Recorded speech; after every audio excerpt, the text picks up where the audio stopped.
एक बात बताओ, एमसीक्यू में आप ज्यादातर देखोगे तो ज्यादातर एमसीक्यू का आंसर सी रहता है, ऐसा मैंने एनालाइज किया है।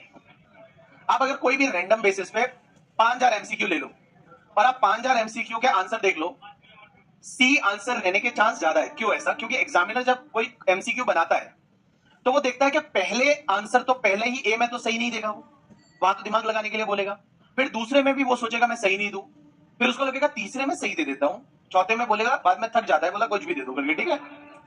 तो साइकोलॉजिकली मुझे ये लगता है कि सी वाला जो आंसर है वो मोस्टली एमसीक्यूज में हो सकता है। अब आप ऐसा नहीं है कि एग्जाम में अगर कुछ भी नहीं आ रहा हो तो सब में सी सी सी सी सी, तो प्रोबेबिलिटी 30-40% तो सही होने की रहती है करके, ठीक है। तो जैसे बाकी एमसी आपको लगता होगा 25% प्रोबेबिलिटी सी की रहती है, नहीं, मुझे ये लगता है सी की प्रोबेबिलिटी 35% रहती है, बाकी 65% ए बी और डी की रहती है। बोलोगे कौन सा लॉजिक था ये सर? एक और चीज ध्यान रखना, एग्जाम में जब भी आप पॉइंट्स लिखते हो ना, पॉइंट्स, जैसे आप ऐसे कोई भी क्वेश्चन में आपको कुछ, जैसे लॉ के पेपर में या कई टेक्स्ट में तो नॉर्मली ऐसा होता नहीं, जहां आपको बहुत सारे पॉइंट्स लिखने होते हैं, तो आप जैसे लिखते हो 1 2 3 4 5 6 7 8, और मान लो 8 मार्क का क्वेश्चन है और आप ऐसे 8 पॉइंट लिख रहे हो, ये कभी भी 1 2 3 4 नहीं लिखने का, आपको लिखने का A B C D E F G H, ऐसा लिखने का।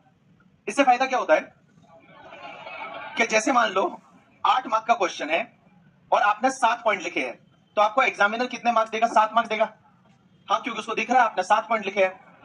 बट अगर आप एबीसीडी लिखोगे तो उसको थोड़ी पता है कि जी 7वें नंबर पे आता है।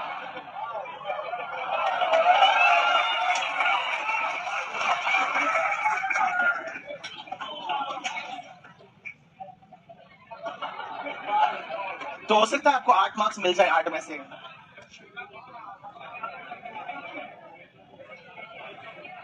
ये बोलता है 3 पॉइंट ही आते हो तो एबीसी लिखो।